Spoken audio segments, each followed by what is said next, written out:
Hello students, channel पर आपका स्वागत है। चलिए आज का सवाल कर लेते हैं। राजस्थान का दिल्ली सल्तनत के साथ संबंध का विस्तार से वर्णन करना है। तो हम इस प्रकार से इस सवाल को बनाते हैं।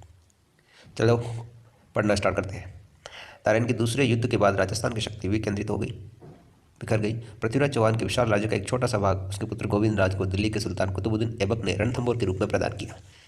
जालौर में चौहानों की अन्य शाखा सोनगरा, बागड़ तथा बाबू चंद्रावती में परमार वंश यानी चौहान, जालौर में सोनगरा चौहान, बागड़ और आबू में चंद्रावती में परमार वंश, जैसलमेर में भाटी वंश और मेवाड़ में गोहिल वंश आदि, जो कि ताराइन युद्ध के पूर्व पृथ्वीराज तृतीय के सामंत शासक के रूप में शासन करते थे, आमेर के कछवाहों के अनुरूप स्वतंत्र शासक बन गए। जो 1192 ईस्वी के बाद राजनीतिक दृष्टि से विशेषतः दो वंशों ने अपनी शक्ति में वृद्धि करने के साथ साथ नवोदित मुस्लिम शक्ति को राजस्थान में स्थायी नहीं होने दिया। पहला है मेवाड़ का शासक रावल जैत्र सिंह और दूसरा है जालोर का शासक उदय सिंह सोनगरा। कालांतर में सल्तनत कालीन भारत में सल्तनत का द्वितीय राजवंश जो है खिलजी राजवंश का राजस्थान के साथ कुछ गहरा संबंध रहा है। खिलजी सुल्तान या खिलजी वंश के संस्थापक जलालुद्दीन खिलजी ने राजस्थान के रणथंभौर पर आक्रमण किया। उसके बाद उसके उत्तराधिकारी भतीजे और दामाद अलाउद्दीन खिलजी ने भी आक्रमण किए। जलालुद्दीन खिलजी ने सल्तनत पर अधिकार कर लिया और ये यहाँ पर खिलजी वंश की स्थापना की और गद्दी पर बैठते ही स्वाभाविक रूप से उसका ध्यान रणथंभौर की ओर गया। अतः रणथंभौर की शक्ति को नष्ट करने के लिए उसने 1291 ईस्वी में झाइन के दुर्ग पर आक्रमण किया। इस आक्रमण में चौहान सेना का नायक गुरदास सैनिक मारा गया और खिलजी सेना ने दुर्ग पर अधिकार कर लिया। सुल्तान ने दुर्ग का निरीक्षण किया तथा उसके मंदिरों और दुर्ग की शिल्पकला को नष्ट किया। इसके पश्चात सुल्तान रणथंभौर को हस्तगत करने बढ़ा, जहां हमीर ने दुर्ग में रसद आदि का प्रबंध कर सुरक्षात्मक रणनीति द्वारा सुल्तान का प्रतिशोध किया। अमीर खुसरो के अनुसार हमीर ने एक अतिरिक्त सेना दुर्ग से निकालकर जलालुद्दीन की सेना के पृष्ठ भाग पर, पीछे वाले भाग पर आक्रमण को भेजी। अतः दोनों और आक्रमण से तंग आकर जलालुद्दीन ने पुनः लौटने का निश्चय किया। तब उसके मुख्य सलाहकार अहमद शाह एवं सेना नायकों ने घेरा न उठाने के बारे में समझाया भी था, किंतु सुल्तान ने स्पष्टतया कहा कि ऐसे 10 किलों को भी मैं मुसलमान के एक बाल के बराबर महत्व नहीं देता। तो ये वाकया जीके का एक अच्छा कोटेशन भी है कि ये किसने कहा था और कब कहा था। तो जलालुद्दीन खिलजी ने कहा था रणथंभौर आक्रमण के समय। अंततः जलालुद्दीन को जून 1291 ईस्वी में युद्ध बंद कर लौटना पड़ा। इस युद्ध में वस्तुतः सफलता हमीर को प्राप्त हुई। ज्यों ही सुल्तान दिल्ली लौटा त्यों ही हमीर ने झाइन दुर्ग पर वापस से अधिकार कर लिया। 1292 ईस्वी में सुल्तान ने रणथंभौर पर फिर आक्रमण किया, किंतु वह असफल रहा। जलालुद्दीन खिलजी ने रणथंभौर पर आक्रमण क्यों किए? तो अब जैसा कि पहले बताया जा चुका है कि अलाउद्दीन खिलजी अत्यधिक महत्वाकांक्षी सुल्तान था। अतः साम्राज्य विस्तार की इस नीति ने रणथंभौर भी अपवाद नहीं। अलाउद्दीन द्वारा रणथंभौर पर आक्रमण करने के कारण जो इस प्रकार थे।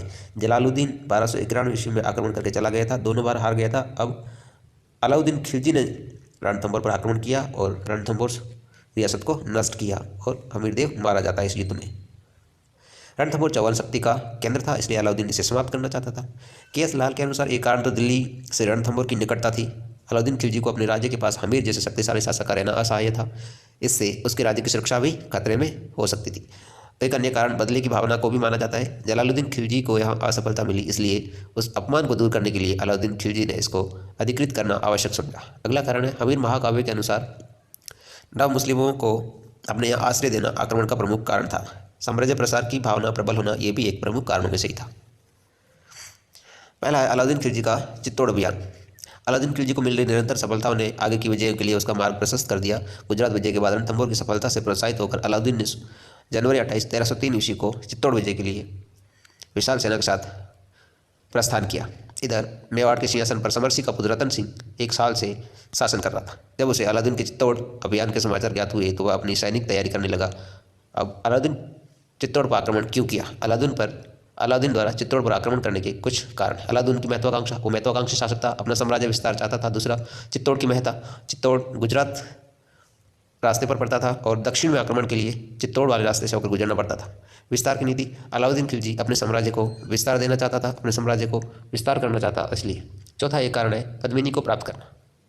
अलाउद्दीन ने पद्मिनी के बारे में और उसकी सुंदरता के बारे में सुन रखा था। आक्रमण कैसे क्या होता है? सुल्तान अलाउद्दीन खिलजी ने जनवरी 1303 ईस्वी में दिल्ली से रवाना होकर अपना पड़ाव बयाना में डाला और इसके बाद रणथंभौर आया। यहाँ से चंबल नदी को पार कर बूंदी, मांडलगढ़ होता हुआ दक्षिण पूर्व की ओर चित्तौड़ पहुंचा। चित्तौड़ की तलहटी मैदान में गंभीर व बेड़स नदियों के मध्य अपने सैनिक शिविरों को लगाया। इधर अमीर खुसरो के अनुसार चित्तौड़ का राणा सारे हिंदू राजाओं में श्रेष्ठ था और हिंदुस्तान के सब शासक उसकी श्रेष्ठता मानते थे। उसने रक्षात्मक पद्धति से सुल्तान का सामना करने का निश्चय कर तलहटी की जनता को दुर्ग में बुलवा लिया तथा दुर्ग के द्वारों को बंद करवा दिया।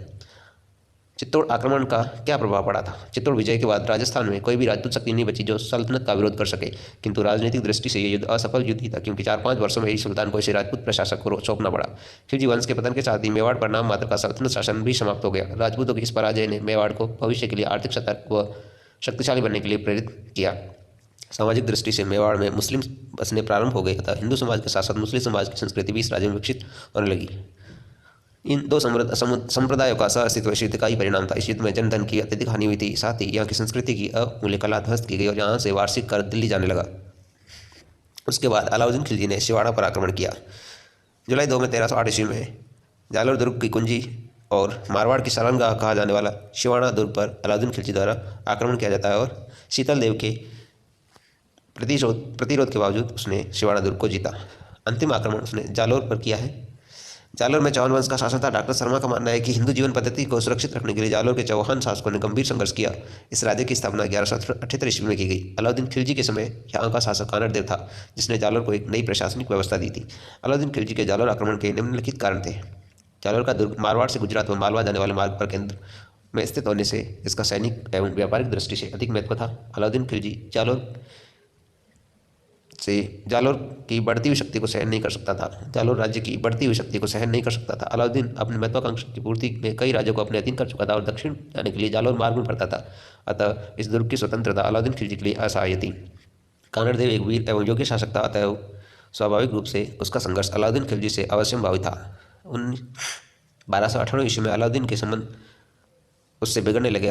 उस वर्ष अपने गुजरात अभियान के लिए अलाउद्दीन की सेनाएं मारवाड़ होकर जाना चाहती थी, परंतु कानड़ देव प्रबंध के अनुसार, जो पद्मनाभ ने लिखा है, जालोर के मार्ग से होकर अलाउद्दीन की सेना के जाने का कानड़ देव ने विरोध करते हुए यह स्पष्ट किया कि सेना को उधर से जाने की आज्ञा देना उसके धर्म के विरुद्ध है। वास्तव में कानड़ देव का ये रुख अलाउद्दीन को पसंद नहीं आया हो सकता है, परंतु उसने जब जालोर के खिलाफ तुरंत कोई कार्यवाही नहीं की और अपनी सेनाएं मेवाड़ के मार्ग से भेज दी।